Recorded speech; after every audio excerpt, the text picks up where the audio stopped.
Hello. Over 4 editions, Warhammer Fantasy Roleplay has explored the Warhammer setting's many dark corners and most dangerous cults, and told countless tales of grim and perilous adventure. My guest today is T.S. Luikart, who helped develop the 2nd edition of Warhammer Fantasy Roleplay, building a version of the setting that had never been seen or experienced before, adding depth, detail, nuance, and excitement at every turn. Since joining Cubicle 7 a decade ago, TS has been involved in many of the amazing games set within Games Workshop's incredible worlds. From Soulbound to Wrath and Glory, Imperium Maledictum to Warhammer Fantasy Roleplay. And most recently, he has been working on the Old World RPG as well. And there are some fantastic tales to tell about all of them. I'm Jordan, this is Jordan Sorcery, and today I'm in conversation with role-playing game designer T.S. Luikart.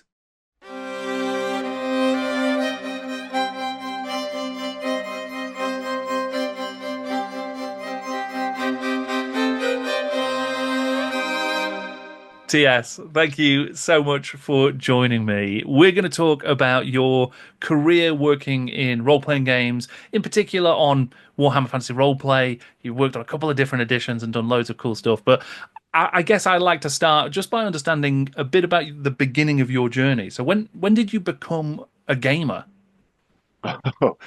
My cousin Mark taught me to play Dungeons and Dragons from the Moldway box when I was 6 years old. Right. So I don't have a conscious memory of not knowing what a role-playing game is. I have literally been a role player gamer all my life. I'm actually, as a professional, this year I'm hitting my 30th year as a game designer. As a gamer, I had here 48 years gaming. But yeah, Fantastic.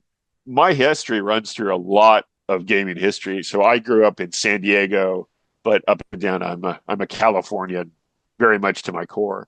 And the folks I knew coming up, I was in Santa Cruz, California for years because my cousin went to UCSC before I moved up there. I ended up playing with Dave Hargrave of Arduin fame when Right. I was a young teenager. And I used to go to this place called Game-A-Lot Toys and Games at the time. And one of the guys that was working there, a guy in his late 20s named Mike, had this game he was working on, and he'd show us this cool stuff, and we'd look at it. And he showed us the city he was working on. He called it Night City. And we said, that's just laid over Santa Cruz, Mike. It's Mike Pondsmith. So I knew Mike before he put out Cyberpunk. So I've known Mike for a long time. I knew the Gray Crane. I knew all the Chaosium guys when I was a kid. I knew Stafford, all those guys. I met them all when I was a teenager. So my early history is a lot of very famous early first generation game design types. As I was coming up, I knew a lot of those guys. So I was kind of Amazing. steeped in that from an early age. Yeah, that's fantastic. I mean, did you have any like favorite games you were playing during that era, or were you just playing everything and anything? I really liked Gamma World. Like I liked Metamorphosis Alpha, but I really liked the 2nd edition of Gamma World was really my jam. And unsurprisingly to this audience, one of the most amazing things I'd ever seen were the Realms of Chaos, the 2 books. And when Slaves to Darkness came out, I actually hadn't yet gotten the Warhammer Fantasy Roleplay First Edition core. I actually bought Slaves to Darkness for Ian Watson's amazing art before I actually got the core book. So I was actually like, oh yeah, it was so great. And like it was just this amazing book and it completely appealed to me. So and yeah, all the stuff that you guys would think of as Games Workshop stuff, I played Warhammer at 2nd edition Warhammer Fantasy Battles. So I had that stuff and my shelves have got buried in the shelves back there is like old stuff like the Mercenaries book and all this crazy stuff from that era. I bought Rogue Trader the day it came out. I got, I played 40K since like the first day it dropped. So certainly a lot of that stuff from that era I was in at the beginning. So, and then I think you'd say my Warhammer pretty much began at the beginning. So we're at the 40th anniversary next year here. 2026 is the 40th anniversary. So in 1986, I did get a hardcover copy, but it was a battered one. Right. Eventually, there was a soft cover here in the US. I don't know how much they did it on that end, but over here, it was like the hardcover was only around very briefly before they put out the soft cover for Mhm. it. And then I remember the Hogshead being on things very quickly from the point of view of somebody in California. Like Hogshead, James Wallace took over relatively quickly from my point of view. But yeah, when it came to Warhammer, I started pretty early on the fantasy roleplay side. Amazing, yeah. Did you play through? Were you playing like the enemy within? Did you play through the campaign at I the time? I did indeed make it through the enemy within, though I kind of the same thing that we at Cubicle 7 kind of addressed later on when we did the director's cut.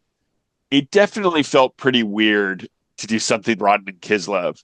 Hmm. Like you go through Power Behind the Throne, which just is this amazing adventure. I mean, one of the greatest adventures ever written, quite frankly, in my opinion. And you go through, especially if you have a GM that wields all those NPCs well, and I did. My guy Gary did a really good job. So we came out of that, and then off you go to Kislev, and it feels very odd. The original, it feels very odd. So that was actually I was one of the writers of the Horned Rat, which is Cubicle 7's fourth part of the Enemy Within's director's cut, and I was very proud to do that to kind of help finish out the legacy of the kind of a more coherent, I think, follow through on what the Purple Hand was trying to do. Hmm. And I would argue that I think the original Enemy Within is great. Don't get me wrong, but I think we certainly did some pretty worthwhile cleanup work with the director's cut to kind of have that logical flow through of actually what gets you from the beginning to the end, that the purple hand is the problem, not like let's randomly go off and do other things. Oh yeah, that purple hand guys, they're up to something. Yeah.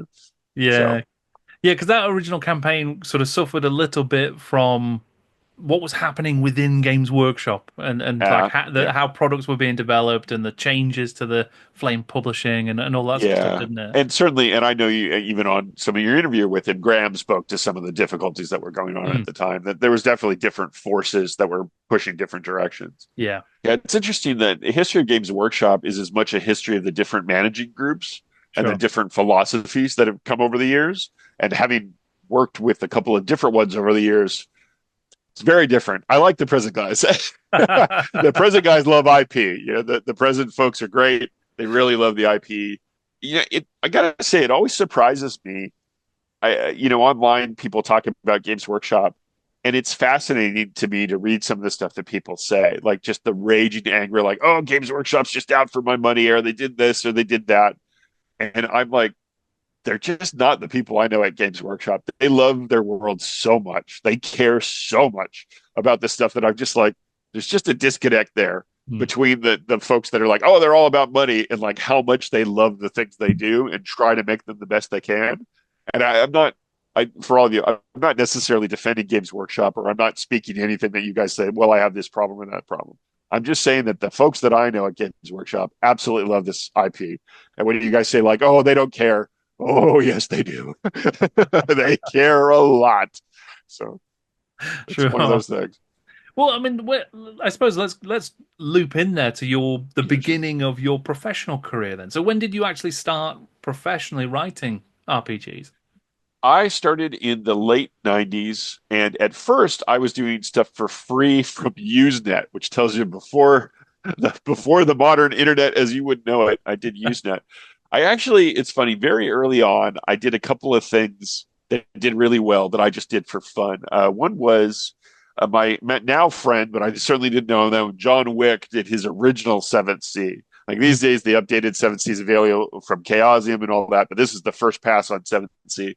And I wrote a whole thing of basically book upgrades for the low level 7C stuff, in part inspired by Daedalus's Feng Shui first edition that Ronin Law's Feng Shui, but also a bunch of stuff that I love the old swashbuckling movies like Errol Flynn stuff and whatnot. So I went through and just did all these different things that I thought would be cool to make guys challenging. And man, that of all the stuff I've written over the years, that got translated into like a dozen languages. And I had people from all over the world, like this nice little gal from Japan contacted me and she said, "Oh, sir, can I use your thing and translate?" Like I had people contact me from all over and say, "Hey, can we use this?" It's a very different era of the internet, right? And I Mm. was like, sure. So my work got translated into a bunch of different languages. People just did it for fun. And because of that, and a couple other pieces that I did with different people, I ended up electronically meeting Gareth Michael Skarka. And just because of stuff that Gareth and I were talking about back and forth, I wrote for fun so much stuff that he loved. He was like, I need to pay you at this point. And that ended up being part of his game Underworld, which was one Right. of the kind of an unusual indie game that he did. And that was kind of one of the first professional credits that I had, like professional, like I got paid for. I did a bunch of free stuff before then, but I got paid for Underworld. I got paid for a couple of early things. You might remember, if you guys know those guys, the Sinister folks did Exodus, the last Exodus Right. was a game in that era. And then at that point, I think what really probably started me is me and Gareth and Ian Strick ended up working on what became Skull and Bones. And Skull and Bones was our source book for Pirates and Voodoo, very much inspired by Tim Powers on Stranger Ties. Hmm. And we ended up in the 3 point, let's call it 3.25 before it hit 3.5. We ended up talking to and eventually selling it to Green Ronin. And that's how I met, now been friends of mine for a very long time. That's how I met Chris Pramus, Hal Mangold, and Nicole Andrews. And I ended up doing a lot of stuff for Green Ronin over the years. And hence how Chris tapped me to work on the second edition of Warhammer Fantasy Roleplay when that was part of the design house at Green Ronin. So that's Sure. how I Yeah. first got to Warhammer. Is Chris Right. Pramus asked me to help him with the core. Is the Because first you one. you were writing stuff like the mutants RPG, the superhero Yeah. RPG and Yeah, I mutants helped and with masterminds. Dan Brereton's Nocturnals for Mutants and Masterminds. Yeah, Actually, Ian Stark and I worked together so well. That name should be familiar to you guys. He's the dude I grabbed to help me do the Old World Bestiary. of course. So Yeah.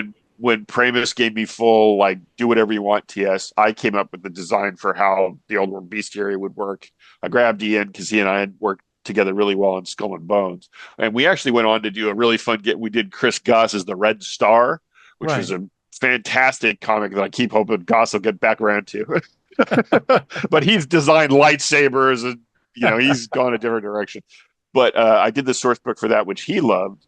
But at that time, Ian and I, we did the Old World Bestiary, and that still remains like the highest rated bestiary on on RPG Net, like ever written. It's still like Yeah. one of the number one ones. And I'm So not surprised at all because I think that it is a sort of timeless example of that kind of book, right? If you're doing yeah, essentially a monster manual, but one of the things that you did, which was really fun, was kind of approach it with this multi-angled sort of perspectives where you're presenting different versions of the truth and kind of different. This is what a commoner might think. This is what an academic might think. That kind the of stuff is really, really inventive. over the years, the two characters that everybody loves is the farmer Old Hob. That's like the reoccurring farmer, and the clan Eshin expert, the Ricketic, who's always commenting on the different poisons that'll most effectively kill the thing. I Yeah, mean, people really like some of those characters. it must have been fun to write that Oh, it book was. because it's so full of character. It's an interesting combo. It was really fun to write, but it's actually this will require explanation. It's Games Workshop that made me come up with that. And Right. it's because Games Workshop is fundamentally against this is always this way, right? They like things to be nebulous at times. If they've declared, the person that did it best for me was Phil Kelly, actually. He picked up a figure and said, "This is canon. If it's a present edition figure, that's canon." Right? From GW's point of view, everything else is dodgy Schrodinger's canon. The canon is a figure, but everything else is subject to change, right? Everything else, maybe it's canon. Is it in the latest codex? Is it a thing we're talking about? Okay, it's probably still canon. Mm. So it was always this thing. And one of the things that you found, and it really a lesson I took well into Dark Heresy as well, you do not ever say all hives are like this. You say this hive is like this. You do not ever say all planets are like this, all things are like this. This is like this. It's one of the reasons why I'm certain you guys, you've seen, and certainly your viewers have noticed over the years, most role playing companies that have worked with GW generally were given our own space or piece of space to work with in 40K, or where it's often like, okay, here's your little sandbox, you guys go do whatever over there. Yeah. That way it both prevents you from hitting up against any GW events, right? Like there, that way there's no problem with anybody. You don't do any canon conflicts. You can kind of do your own thing, and everybody goes, "Oh, okay, that's cool. You're doing your thing over there," and it helps. And thus, when I did the Old World Bestiary, I was like, if it's a book entirely of perspectives, I bet GW will like that because they can totally disavow any of it. They're all go, "Hey, that's just what that guy thought. That's just what that person said. Like that could have been blatant lies." And that actually allowed Ian and I really to lean into, uncertain narrators. Some folks in there are really dodgy. Like you have to, does this guy have an agenda when he was talking to the old mage? Is he telling him lies because he has an agenda? And certainly when he's talking to a Tzeentch sorcerer and all this stuff, you go, is it more fun for the Tzeentch sorcerer to lie, or is it amusing to tell him the truth? Like you don't know. Is it either a GM or a player? That's just fun. And then that perspective was kind of what drove that book. And it's certainly, I think I've returned to occasionally because it's fun to read. I think bestiaries can get very dry if you don't have something more going on. It's just like, oh, this is this creature. It kills things that come near. Next. It's worth it to discuss the context in which a creature lives and how it's perceived. And that was certainly when I did the Imperial Zoo, kind of came back to a bestiary for the fourth edition. And it's very much a story of these, adventurers, what happened to them, the price of being an adventurer in the old world, what it kind of does to you. Because if you look at the group of the six of them and what happens to them over the course of this story, it's pretty, bad things happen. Sure. It's being an adventurer is not an easy task in the Warhammer Fantasy Roleplay sense. Sure. So that's kind of how that kind of came out. But also, the one thing that I always agreed with about the Old World Bestiary is they're like, well, you didn't really have anything about treasure in there. And I was like, you're right. There should have been something about butchering monsters. And that's what I fixed in the Imperial Zoo, because that's pretty much treasure in Warhammer. It's like, oh, cut it apart, sell it for parts. Yeah, because I imagine it's quite tough if you're so the Old World Bestiary, it's a famous supplement, much loved, it's really fondly remembered. You're then tackling more or less the same kind of brief, but for the fourth edition. It must be very Don tough. McDowell's evil. It's because Don McDowell's evil. So But I was like, guess what, Feanor, recarve the Silmarils. because That the was tricky. temptation must be to just repeat yourself, right? But you also don't want to do that, so that's why you need to It come up with these was creative approaches. it was very much that. I was like, I could just write the same book again, but what's the point? Mm. But I definitely did want that first person perspective in there. That was definitely going in when we talked about it, when Andy Law and Dom and I had first talked about like how the bestiary for fourth edition should be. I was very much like, oh, I want to tell a story for sure. And I want perspectives of people in the world for sure, but different than the first pass. Like, and that's kind of how that format, how it worked out. And it was interesting too, because they said, well, it needs to be the Imperial Zoo. And I was like, I don't actually just want to set it at the zoo. Oh, hey, there's always expeditions. So growing up in San Diego, the San Diego Zoo is one of the most famous zoos in all the world. And they actually do expeditions and different stuff to explore different regions. And they're very famous for, if none of you have ever seen it, every one of their biomes actually looks like where those creatures would actually live. They have really large enclosures so that folks don't. And I know some folks don't think zoos should exist, but I'm speaking only to, they do make the animals like as comfortable and in the environment that they would understand as possible. They expand their huge things. So it made sense to me that the Imperial Zoo, that inspiration was there. Like they would have people that would go out and do research and work for the zoo on different trips and kind of see what research in the field. And obviously, researching in the field of the old world would be a fairly perilous task. So I assume you send some dangerous folks to do that. One or two scholars and some fighters, to go and research things. So that was more or less where that came from. Right, right. So when you were working on the second edition, so you're working with Green Ronin and like, tackling this version of the Warhammer world, bringing it back. You've had the original first edition and Hogshead's reprints and sort of expansion of that. It's been a couple of years since that Yeah. came to an end. And then you're tackling the Warhammer world, but it's a post Storm of Chaos Storm version of of the Chaos. world, right? Yeah. So what was Yeah, that it's like, sort of interesting. stepping into that world? That was really interesting too, and especially because now it's funny because us older guys, we talk about Storm and Chaos, and young folks are like, "What?" Right? Because that really got retconned out. A lot of that stuff was like, "Yeah, toss," you know. But it was interesting it to this day. One of the books that's the best regarded, speaking of Anthony Tony Reagan and the stuff that he's done over the years, one of the books that's best regarded from second edition is Sigmar's Heirs, Hmm. because that really is one of the books that most speaks about the nature of the different provinces, a bunch of different stuff. And it's funny, that's a second edition book that has never yet been readdressed, right? Like there's been different supplements that have certainly talked about different provinces, but a lot of the stuff that, Tony wrote in that book, people still refer to a second edition book for how Sure. certain provinces are. Like it was really well done, kind of broad encyclopedia of the different provinces and kind of a glimpse of what the people were like in the different ones and the original tribes that Sigmar did. So when we came into it, it was like Chris was doing heavy lifting because one thing we all know is as beloved as first edition was, the mechanics, naked dwarf and everything else left something to be desired. So certainly that was, Chris's row to hoe is he really wanted to fix it so that things made sense. That Hmm. a lot of stuff, made sense mechanically, kept the flavor of the careers, which is so much a part of the heart of Warhammer Fantasy Roleplay. Kept the careers, kept that progression and whatnot, but prevented everybody, the grandmother, from wanting to become, what was it, an assassin or any way to get 4 attacks, right? Different first edition roads to like, I want that 50 toughness bonus, like the different like specific things you had to be to get those, you know. So that was certainly a big part of the consideration for second edition. So we actually worried less about the Storm of Chaos at first when we were doing stuff, and more really about getting the tenor of the old world correct.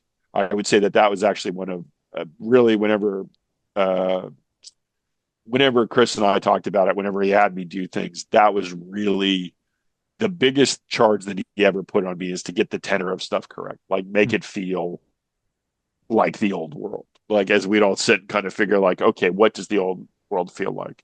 And one of the more famous passages that I wrote that the guys really liked is I wrote the GMing Warhammer, and the bit that starts out, like there are worlds where everybody's happy and people are content and they're nice. This isn't one of those worlds. I wrote that bit about, it's a bloody, messy world. The heroes are generally butchers, with good PR.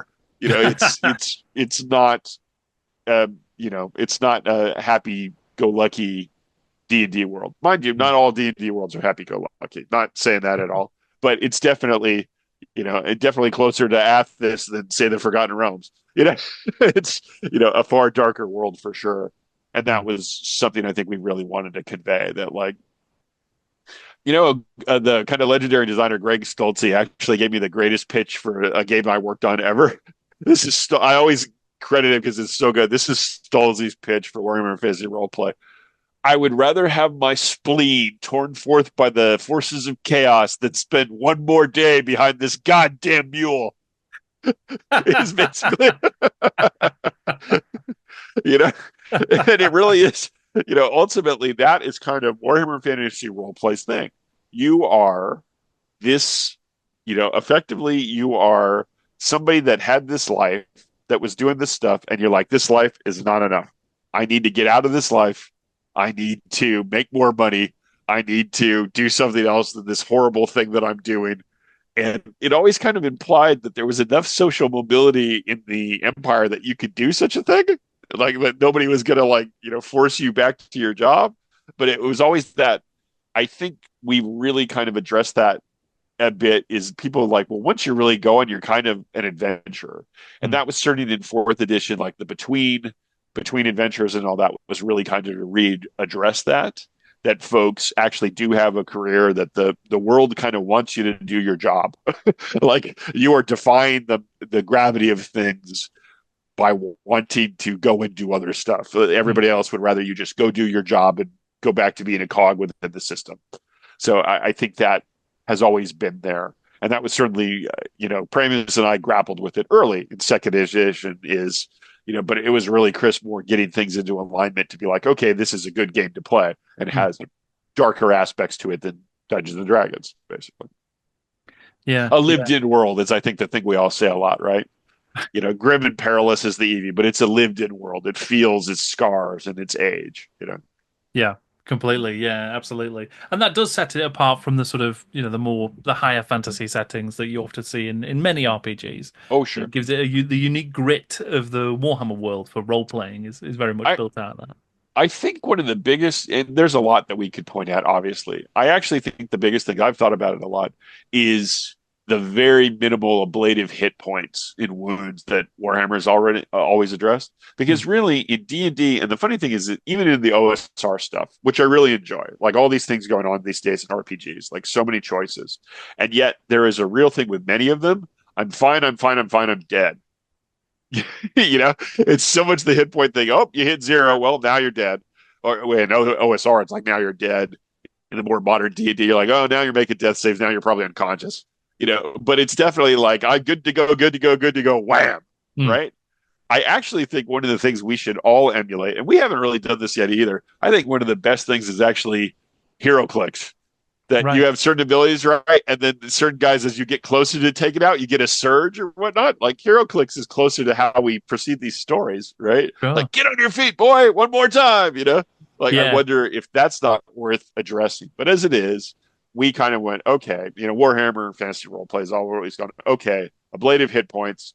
Now we're talking serious wounds, though. Mm. Because the funniest thing about the infamous handed eye of Vecna, how do you lose a hand or an eye in D&D? That's why I have all these stories about somebody gouging out their eye or cutting off their hand, because it doesn't happen. Other than a sword of sharpness, which is like, well, whole limbs or head, or the infamous Vorpal sword, you just don't lose stuff like you do in Warhammer Fantasy Roleplay, which is, oh, there's fingers and toes and nose, Sure. and what does that mean? It means you lose charisma because your nose is off. So I just, obviously my many years association, I love Warhammer Fantasy Roleplay. I like that folks are battered and yet still trying to occasionally be heroic is just one Mm. of my favorite things about it. I also love the fact that a lot of players have a type, right? They always talk about, oh, John always plays ninjas, or Carol always plays a wizard. She loves a wizard, right? In D&D or other games. And so many of them have that, except that time we played Warhammer Fantasy Roleplay, and I randomly rolled and I loved my agitator. And they'll talk about like this guy that I lost a limb and I had a bladed spike in its place, and they so happy about it. Like the one time they strayed, and it's always Warhammer. Like Mm. time and again, you hear like, what was the one where you played the weird one? It was like, oh, it's Warhammer.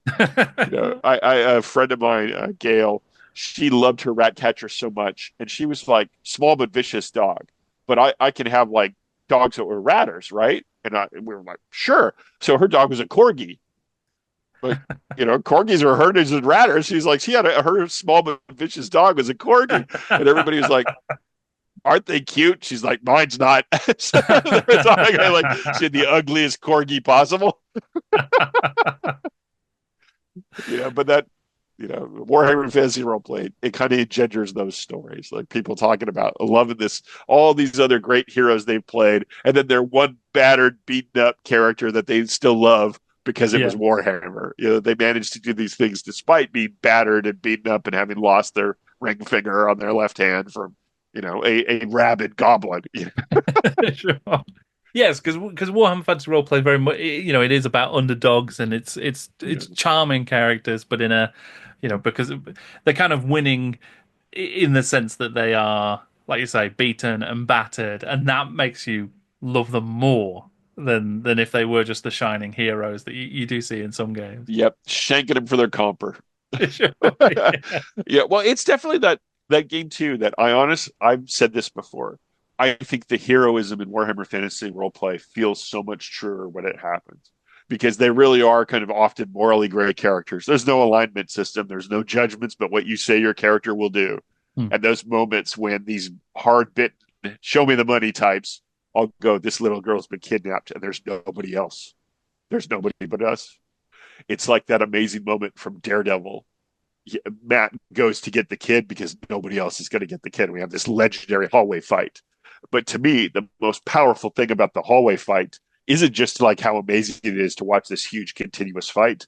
It's the end of it when he takes off his mask to show the boy's face and then walks out with the kid. It's just that is heroism, right? That is one of the most heroic things. And to me, that those moments happen a lot in Warhammer Fantasy Roleplay. It allows for people that are pretty hard bitten mercenaries to step up and be more if they choose to do so, but doesn't often force the issue. Like, if you want to stay bastards, okay. You don't have to be heroic. You don't have to step up, you know? Yeah. I was curious about just with that second edition, was there ever a discussion of sort of tackling the enemy within? I mean, obviously things went in a different direction. There was an epic campaign that was created for the second edition, but I was just curious if that was ever considered. It not seriously to my recollection, the premise might think otherwise because of the storm of chaos. Because there this so like this is what's going on. And by definition, you'd have to go, oh, well, the enemy within we have to go back a little to kind of do that. And I don't think it was ever seriously contemplated for second edition. Not really. Right. I Yeah, I don't recall us ever really talking about wanting to address it. Obviously, over the years, many people have tackled it or converted it at this point to second edition or whatnot. But yeah, at the time, I don't think any of us really seriously said, "Oh yeah, we should do that." It was definitely like, "Let's do other adventures." And certainly these days at C7, we get that now. A lot of folks are like, "Are you guys going to do a new epic campaign?" And what we say is, "Yes, but it ain't going to be 5 parts." Sure. That's a one and done. I tell you right now, if we ever do big adventures, and I know there are some in the works, but trilogies at most, everybody. Like from now on, trilogies at most. Like five was a lot. All those books and the source books and everything was a Hmm. lot. And it only really, I think, could succeed the way it did because it's such a legacy, right? It's because it was the enemy within, people were willing to take a chance and go, okay, I'm in and take a chance on us for a very long 10 plus books within between the adventures and the companions plus an additional definitely Middenheim and Outdorf. It's a lot of books to get through all the Sure. enemy within if you're doing the supplementary materials. It's a lot of reading. I've had people Yeah. laugh and tell me how long it takes them just to read through all the material. It's a bunch. It's so Yeah. funny. We actually have a standing like how long it takes to run the enemy within. And honestly, like benchmark wise, it pretty much has consistently worked out. It session wise, you actually look, it's like 30 to 37 sessions, upwards of 45 to 46, depending on your length of session, how much supplementary material you're doing. Hmm. Basically, if you do the enemy within speed run twice a month, you can finish it in about a year and a half. If you Right. do once a month, it can take you 2.5 to 3 years. It's a Sure. long campaign. Like it is a Yeah. long campaign. I've seen 3 years as the sort of online estimate, and that feels Yep, kind of that to me, that not having jives. played it, but having read a chunk of it, that feels like that's kind of what you'd be aiming for. It it jives for sure, and that's running the whole thing with some supplementary material along the way from the companions and whatnot. So you're not Hmm. just strictly staying like, oh, I'm only running the enemy within and nothing else. And that's about right. And I Yeah. for people these days, time is a thing for sure. A lot of folks say they only managed it, or I'll tell us they managed it because they used the Foundry VTT, since we do full support of the Foundry Right. for all of our Warhammer stuff eventually. So they're like, oh, I only could get my friends together because I had to do it online. We did it for a year plus physically, and then we finished it online. And a few folks told us that they were stoked because they got through a bunch of it during COVID. They're like, "What Sure. else were we gonna do?" Sure. But it's kind of fun to talk to people about it. That like the different speeds at which people run. I only know one group that did it in under a year, and they were like a college group that were literally running like 5 games a month, like one a week plus an extra. So they were Right. just like Yeah. powering through it. But yeah, I've heard of very few that did it in under 2 plus years. So Yeah, because it does. I mean, it like you say, it's a legacy, and it is one of the yeah. few multi-stage campaigns of that nature that has been Oh yeah. remembered and is still sort of actively produced and bought and played. Oh Obviously, sure. Call of Yeah. Cthulhu's got a couple as well, and sort of Yeah, I was doing that same thing. I was like the Great Pendragon campaign sure. is definitely one, and certainly Masks of Nyarlathotep, absolute classic. Of the Cthulhu. You're right. There's a couple of Cthulhu ones that are pretty well regarded for the Yeah, because long-term Horror growth. on the Orient But yeah, Express, of it's course, as well, is I, sort of in that similar oh space. sure. And then I guess the one or two I'd throw out certainly Dennis Detwiller's absolutely amazing Impossible Landscapes for Delta Right. Green. It's just Yes. mind-blowingly good. So there's a few. Delta Green has other great ones too, but like as a big campaign, I think Dennis's Impossible Landscapes is just absolutely phenomenal. Mm. Like that is a mind-blowing campaign. I'd like if you're a gamer, play that one of the ones that you need to play at least once. Like that one's on there. And then actually our old history, Gar's the Dark Deed of Mirkwood from Right. from the first edition of the One Ring is just amazing. Mm. That is a really powerful, for sure. 30 years of history in that Sure. game is really something to run that one. Yeah, it's interesting to sort of think about like the balance on being able to invest in creating that kind of campaign now. Obviously, it does still happen, Sure. but it must be harder from a design perspective to create that much content knowing the pressures on sort of gameplay these days. I can't imagine that the sort of target demographic is quite the same as it might have been when some of these were originally created in the 80s and 90s. When you talk to, I mean, you're so right. When you talk to gamers now, there's the generation of gamers has many different things, right? And we can still do stuff for us older fellas, but the reality is you definitely want to hit a bigger audience. And you look at these young fellas that they like go, oh, I want to play 4, 5, 6 RPGs a year. Like I want to play a couple of ones from Itch.io. I want to play a 1 or 2 night one. And then, oh, we'll try this one for like 5 or 6 nights, or we'll run a 2 adventures. And then we want to hop it over and try this one, right? There's this very different, like, oh, I want to just try all these different games and I don't want to be tied down to this one game for so long.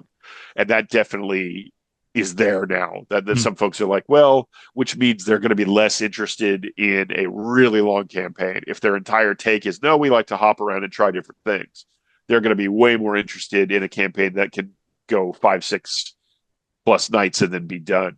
And my friend Rob Schwab, developer of the second edition of Warhammer Fantasy Roleplay, among others, but Rob's Shadow of the Demon Lord, and now these days the Weird Wizard. Rob designed that in part because the idea was an entire campaign is like, if you guys know how that works, it's an entire campaign is like the 10 games. Mm. Like you're at each level, and that's the entire point. He figures that you can have a character, you progress after each adventure, right? After each night, you add on a couple of mechanical bits, and you basically go from first to 10 and run through the whole campaign all at once. And that was Rob's response to that very thing. That, hey, how do you get people these days to commit for this long thing? He goes, oh, I'll make a campaign part of the structure of the game itself. It'll be that many games, and then you're done. You Mm. can either play again with a new set of characters, do something else, move on to a different game. So I know that was certainly part of Rob's considerations when he did The Shadow and Weird Wizard. Sure, yeah. But it's fascinating to see how just generally how the sort of gameplay, I suppose the marketplace has evolved and changed. So even looking Oh at, like yeah, you say, well, from second edition Warhammer Fantasy Roleplay to fourth edition, that's a gap of getting on for 20 years or so. Um, yep. so like do you now approaching the fourth edition and writing for fourth edition Warframe, are there different things that you have to bring into the writing process and the design process? Oh yeah, there's a really interesting thing. Now this is a standing thing that Dominic and I, Don McDowell, owner, runner, major domo at Cubicle 7, if you guys don't know. Most folks on this channel would probably know. Sure. But one of the things that we always talk about is some folks over the years will do these source books or do things, and they'll just kind of like, waffling's not fair, but they'll just write stuff to have written it. Like there'll be stuff in there, and we're constantly talking about, will this see play at the table? How is this driving? Like, will this inspire a GM or a player? Will this see play at the table? Make this useful. It's fun to write about stuff, but just make certain there's hooks in there to make it interesting to constantly come back to table play. Like this is a thing that will see use at the table.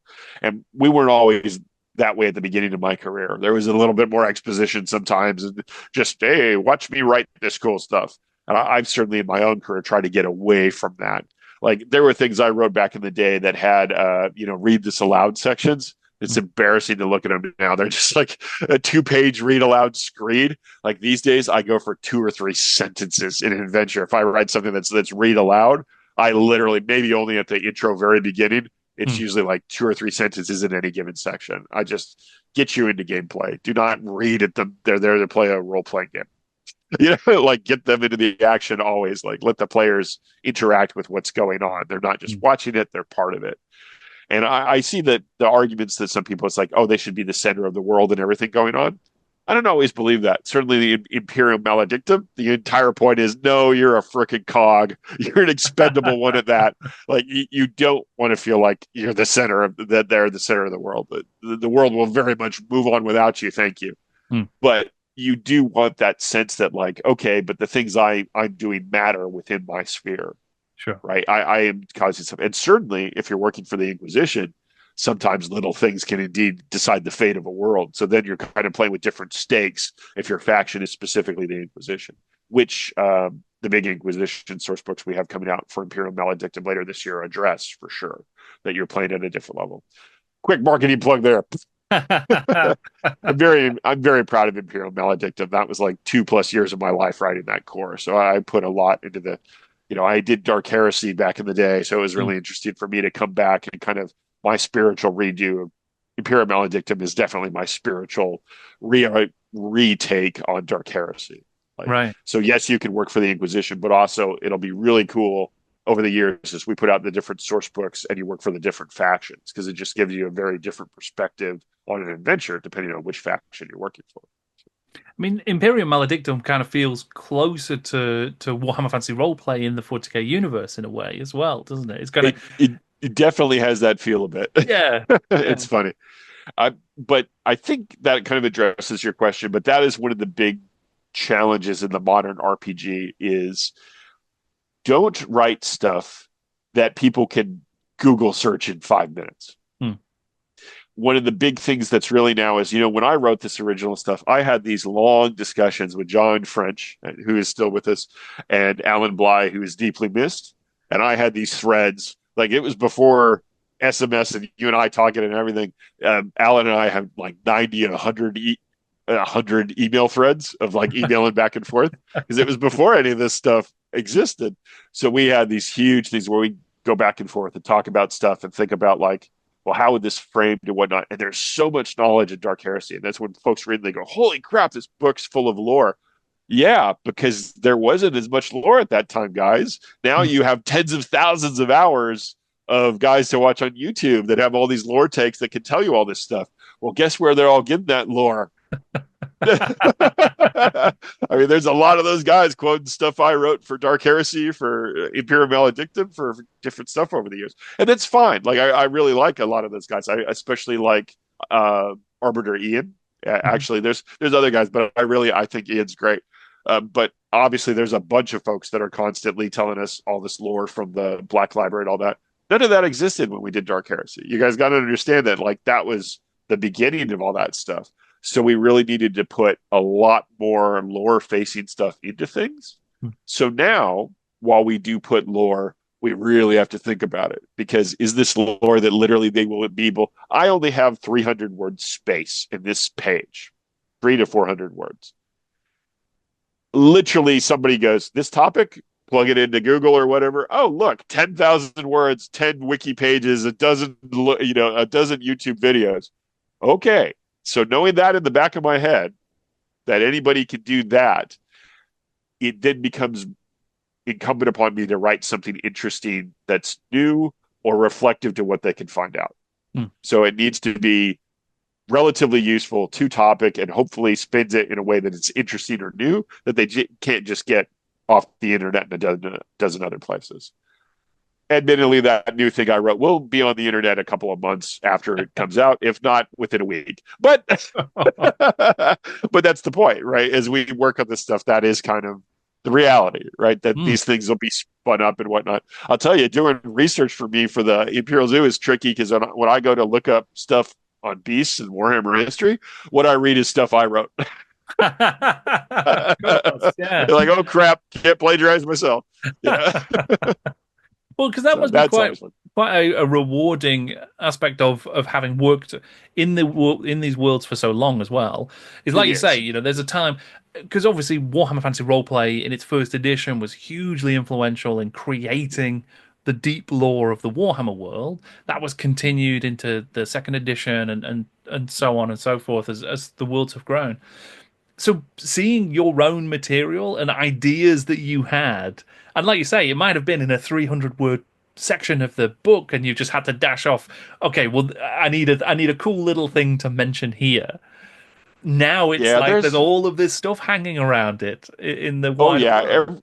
Every time I look at the Warhammer 40,000 maps when it says Calixis sector up there, I'm always like, Right. oh, which is now in deep, deep trouble. Deep in the behind beyond the Eye of Terror in the Imperium Nihilus.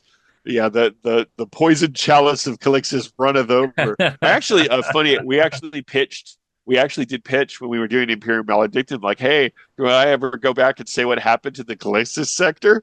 And GW was like, nah, we'll leave it TS, but bad things, right? I was like, oh, bad things. Bad things indeed. Like, not a good place to be these days. But yeah, that's interesting. Yeah, it's always fun to write stuff that's canon. I know somebody, folks from outside always go, oh my God, you write canon. I read a lot of Schrodinger's canon. Like a lot of the stuff I've written, I've had fun chats with Phil Kelly and Nick Hyman, some of those guys on the Age of Sigmar team about it. Like I've written some stuff that's very well regarded in the Soulbound that they say, hey, read C7 Soulbound. A lot of this stuff is great.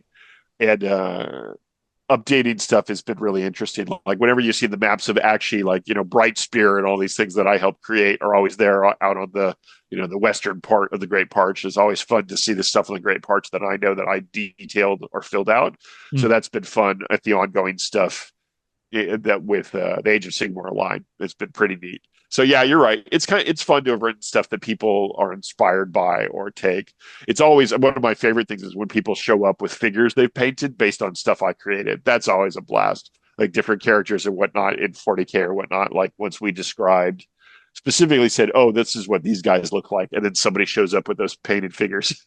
That's really neat. Yeah, That that's is great. definitely really neat. So, Yeah, I mean, and you mentioned Soulbound there in the Age of Sigmar RPG because obviously you joined Cubicle 7 in 2015. You've worked on most of their lines, as I understand it, within the yep. Games Workshop sort of IP space.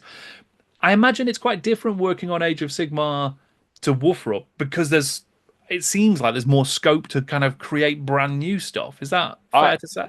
Oh, it's absolute. I had to do a lot of reading when we got ready for Age of Sigmar. Like I read all the early stuff, and it was interesting because GW was very much like, yeah, don't really go by the Black Library stuff. We like you guys for you guys. Create stuff. Hmm. So there was this big map, the Great Parch, right? And they had all these little details on it.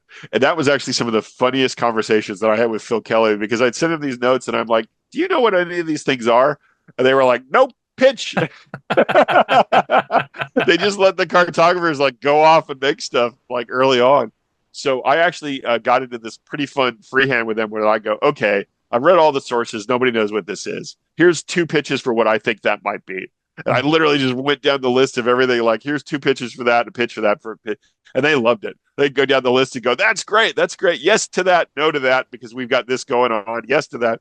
So it was pretty funny when I do the lore dubs. And I had a big one for Gur for the supplement, the Beast, the Age of Beasts, catching everything up, because I wrote the section of that book that's basically updates the Heartlands of Gur. That was really fun to write because there was a lot of stuff that hadn't yet been defined. They hadn't done the full battle season. So I was writing about different places and I'm like, there's not enough undead there in this area. And I added some, and that was Phil Kelly specifically said, oh, that's such a good call. We needed more undead. He was like, yeah, that's that. And I'm giving you this example because one of the places where I said there should be more undead there became a band for the others. Like I just Warcry forgot the or name. Underworlds? Yeah, for Warcry. It actually Right. became the vampires that are like hunters. That Right. one Okay. band that are like, yeah, I literally said there should be some undead there that are different because they're in hunters. And GW was like, oh, and like, and the next time I see like Warcry, like a season or two later, they busted out those figures. And I was like, did I inspire those guys? I don't know. Like I might have, but it was funny. Like they were like, yes, that faction should exist. So it is funny whenever a thing comes out and it's like, oh, that's really cool. Was Mm. that something I might have inspired? Maybe. That's So nice. yeah, it's fun. I mean, what's it like though working on? I mean, I'm curious. Like, do you work in parallel on multiple projects? Like, could you be working on something WFRP, something Soulbound, something One Ring, or are you just like, I right, I'm dedicated for a period of time to just one? I am generally the only one that occasionally hops back and forth. My actual title these days is split as I'm senior creative developer. My standing joke being senior is not my age, it's experience, but and the other being sales manager for North America. So I deal with it, distribution and whatnot, the Mm. boring stuff from your guys' point of view, like selling stuff and all that. But senior creative developers really add on to the fact that TS's brain is so split that I work on different properties. And sometimes I'm dedicated to one just because we need to finish a bunch. But yeah, I hop around quite a bit. Like, oh, I'll do this piece for this one, and then oh yeah, next month I'll do a piece for that one, and Mm. then I'll sit in I'll be pulled into a meeting where they want my ideas about one they're working on. Like, hey TS, could you read this real quick and give us feedback? So I just kind of like hop around. So yeah, sometimes my brain feels very full. And especially when I was also doing Tolkien stuff at one point when we were doing One Ring and Adventures in Mm. Middle of Earth. So I definitely hop around to a lot of different things at a given time. So right now the really big split is obviously we're working on Warhammer the Old World. So Right. so there's a bit of modern Warhammer Fantasy Roleplay as opposed to Warhammer the Old World, and then I will say no more than, and of course we're working on the Horus Heresy RPG, so there's that, and then me leaping the Imperium Maledictum to say nothing of like, hey TS, could you read this Wrath and Glory thing? Mm. So so definitely there's a bunch of different GW worlds to say nothing of poking at like our the Laundry, which we have coming out, Charlie Strauss's Laundry. Those of you that don't know, it's the X Files meets The Office.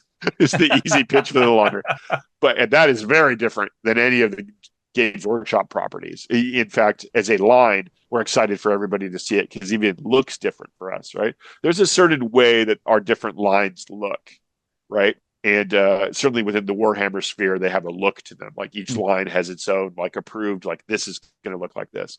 Wrath and Glory looks very different than Imperium Maledictum. If you just see, we actually did some really cool.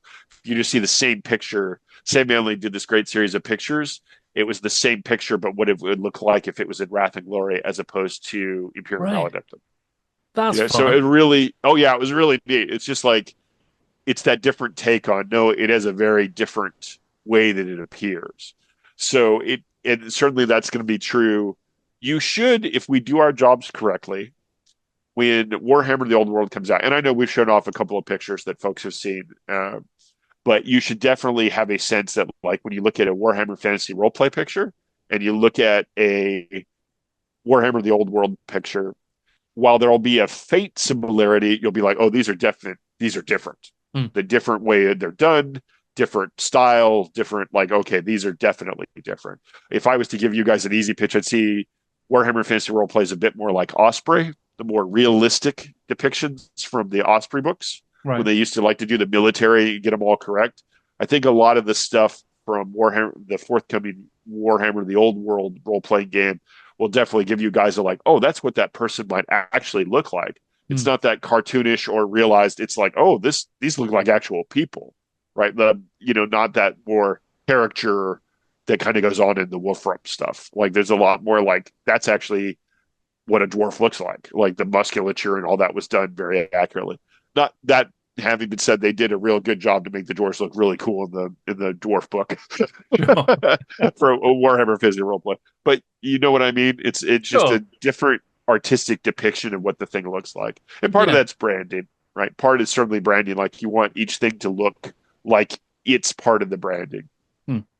Oh, I'd be remiss if I didn't say this to everybody because I know it's going to come up a lot, but this is a good place to say it. Warhammer Fantasy Roleplay, we love it. When Adam's first games it, he loved it. It's not going away just because we're doing Warhammer the Old World. They're very different games and feel. So some of it, you guys will have to play the new one to get it, but they have a very different feel to them. So very much like, there was Wrath of Glory didn't go away because of Imperium Maledictum. And I'll tell you, Wrath of Glory, Imperium Maledictum ain't going away because the Horus Heresy is coming out. They're each very different games. They have their own takes and their own way of looking at the IP lens, and they all Right. feel very different. And that's why we could do a different game nominally within the same property, is it feels very different. Well, I Now you mean, can can't you do that explain that forever, but you know. a little Oh, bit? Like, sure. what is that distinction? How have you sort of created that different feel for the old world? I can, but fortunately, we've kind of spoken about that publicly. So the cool thing is I can talk to it more. Sure. So right now, as we said earlier, that Warhammer Fantasy Roleplay is like, I'm going to shank you for your copper. You know, like Warhammer Fantasy Roleplay is very much grim and dirty, and the old world is very dirty and broken. There's a reason for that. The old world was broken at the Siege of Prague. Mm. Like the world did change. It passed over a tipping point that it never got back to. Even though chaos was defeated, it wasn't defeated forever. It was just pushed back. The world is fundamentally broken. And you guys need to understand that when you say like, well, why would you guys, how come you didn't just do a supplement or different? Because it's not the same world. Like the world was shattered during the Great War against Chaos and never entirely reclaimed what it was at a certain level. So Warhammer the Old World has a very definite feel. There's corruption, right? There's all these things that are very much like, okay, this feels like the dark and grittiness of Warhammer Fantasy Roleplay. Like we're adventuring, we're going out to get money, we're hard-bitten mercenaries, we got our own thing. Okay, when you play Warhammer the Old World role-playing game, that is not the case at all. You are unlikely to be an adventurer because adventurers don't exist. You'd probably be called more like a mercenary, sellsword, or accused of being a spy. Mm. Like the concept that you're going to actively go out adventuring is just ludicrous in that time era. Like it just people would be like, "You what? What are you going to do?" Like it just nobody would understand what you thought you were going to get out of doing that. Mm. You know, there isn't money out there in the hills and monster lairs. Like it just there is no reason to do that. There's also a lot more dangerous stuff out there because you're just basically committing suicide. I've Mm. talked about, and Imperium Zoo touches upon it. By the time you hit Warhammer the Old World, monsters are all but gone. They're very rare. There's stuff coming out of chaos, but the wilds have been cleared. The a lot of those monsters were really dangerous, but a couple of centuries of blowing the crap out of them with cannons will do them in. Right. So we're back to a time when actually there's very much still the monsters out there in the forest and the wilds. The world is not yet taking care of those things. It's only just kind of headed that way. So you are part of the society. You are part of a community. You have connections to the community. And it's more, Dom's talked about this in different channels, but basically the adventure comes and finds you. Mm. You are not headed out to get money to pay off your debts. You're actually dealing with, your business or how you're surviving. And yeah, there are debts, but you're trying to figure it out. And lo and behold, this horrible thing comes and notices you, or you come to the attention of an unpleasant situation that, you realize you must deal with because otherwise it'll see you dead. Right. You've found out more than something wants you to know about it. Mm-hmm. And we're kind of vague whenever we talk about that because while we have one or two examples of it, we definitely are doing it so each group GM can do their own thing. So Right. it can be political. It doesn't even have to be supernatural or other stuff. It can be strictly political. Like you've come to the attention of a group of spies from the neighboring kingdom that now knows about them, the neighboring province, and they can't let you go around with that knowledge. So now your life is suddenly like, Warhammer spy time because they're constantly trying to do you in because you know too much. And with every pass of them failing to do you in, you learn more, which makes you that much more dangerous from their point of view. So that is kind of the tenor. And right there, I think I kind of convey that the game's going to feel very different, right? Your interactions with the world are going to feel very different. Certainly, your take on magic and a lot of the stuff that we have a very set take for Warhammer Fantasy Roleplay, it's very different in Warhammer the Old World, right? Wizards are a lot more freewheeling, a lot more inclined to what we think of as like insanity in a modern wizard, like grabbing Dar and tossing it in. No big deal, right? Because corruption doesn't yet exist at the level that it will after the breaking of the world at the Siege of Prague, at the fall of Prague, really, not just the siege, but the fall. Right. That changes the world. When the Sure. Yeah. horrible mutating energies blend the poor, valiant last standards of Prague into the actual walls of their city, that it breaks the world at some level.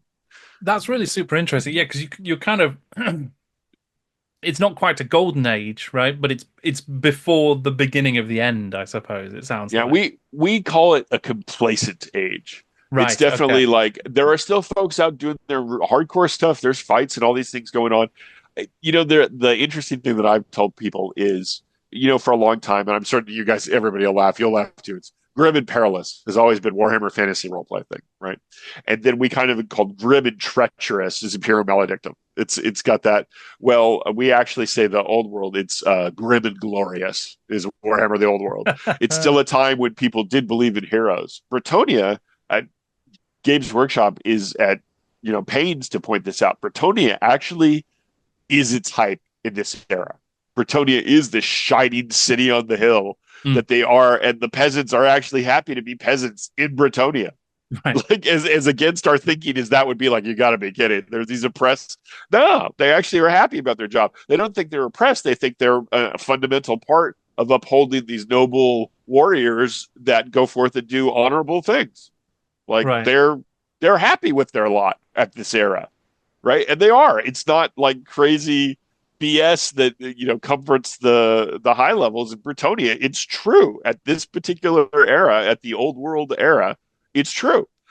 Now, that's the funny thing, though. Most people that meet Bretonian knights, either meet exiles or folks on quests or folks on, and so they meet basically not so nice Bretonianites. So they Right. tend to have pretty bad opinions because they basically meet the crazy Bretonians and the ones that got kicked out or everything else.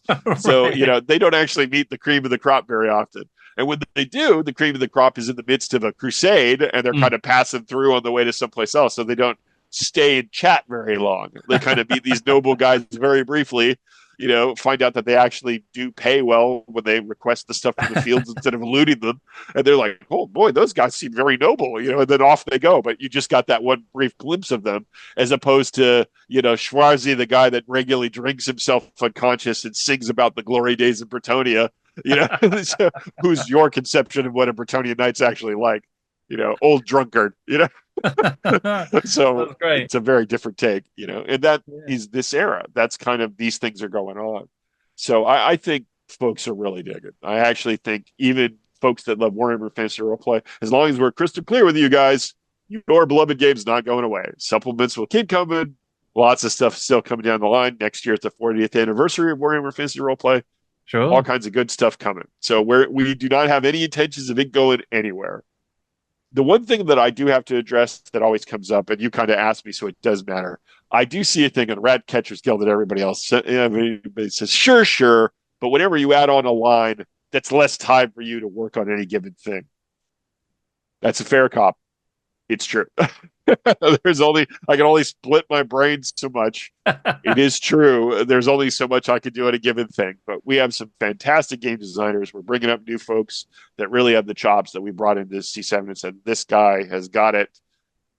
Folks that a couple of them were freelancers for us for a couple of years, but now we brought in full time because they were great. So we've got, a couple of really good, the young enthusiastic guys working on Horus Heresy that are just fantastic. We got a couple of really good old hands and enthusiastic guys working on Warhammer Fantasy Roleplay and a new one. So I can't tell you guys that it's true that like we can only add on so many people. And you're right that as we add on different IPs, it takes us longer or there's more to do. That's a hard one to fight because it certainly has a tint of reality, but you got to know that Dom is very hands-on. Dom is a very, very talented game designer. He's very hands-on, and he self-effaces way too much. I've been bugging him for years. Like for years, he didn't even put his name on the stuff he did. He was just like, "Oh, I'm the producer," without explaining. That translates as I wrote 3 chapters and rewrote a bunch of stuff. So Dom is certainly a really hands-on these days, and he's been part of the full design team for both of the lines, like for Warhammer the Old World and for Horus Heresy. He's been involved from the beginning. So yeah, there's a lot of hands-on going on these days at C7. Nobody's getting to just do paperwork and other stuff. Everybody's working on something. So, I mean, it and sounds right like. now, yeah, those are. Well, I mean, you may have been about to answer the very question I was about to ask. TS. Oh, So, yeah, sure. I was going to say it sounds like there's loads of really fun stuff coming and an exciting future for pretty much all the C7 lines from the start. So, are there any Uh, specific like things that you're working on that you're really excited that you're allowed to talk yeah, about? that I'm allowed to talk about. I have spent a good chunk of the last year. I think hopefully you guys will thrilled to know too. I am one of the core leads for Warhammer the Old. So I was definitely brought in to do Warhammer the Old World RPG. I finished up some stuff that I had been working on for IM and a couple of the other lines, and then I came in to do nothing. So I've been working on the player's guide, the GM's guide, getting ready to dive into deep stuff for the starter. There's a and then there's some things beyond that too. So yeah, I have been working on the old world basically, which is, as you guys can imagine, a trip for me because I'm going back to places that I wrote about for the first time for Games Workshop. I was one of the first to write. I wrote Terran Talabheim for the second edition, and Sure. now I'm going back describing Talagad, which I wrote about many years ago. But now I'm describing Talagad a couple of centuries before what I originally wrote about 15 years ago. So yeah, it's yeah. That's I been would an think, interesting like yeah. the tenor of the world is different. It's the old world and yet it's not. It's familiar and yet there are things that are different. Hmm. I guess the one thing that I'll speak to is the funniest thing when working on the Warhammer of the Old World is who the craziest cultists are? Warhammer of the Old World? Sigmarites. They're all freaking nuts. The crazy cult you got to watch out for is Sigmarites. There's Warhammer Fantasy Roleplay. So many, oh, there's yet another crazy chaos cult, and I can tell you guys with all the stuff that I've done, we haven't even addressed the single chaos cult.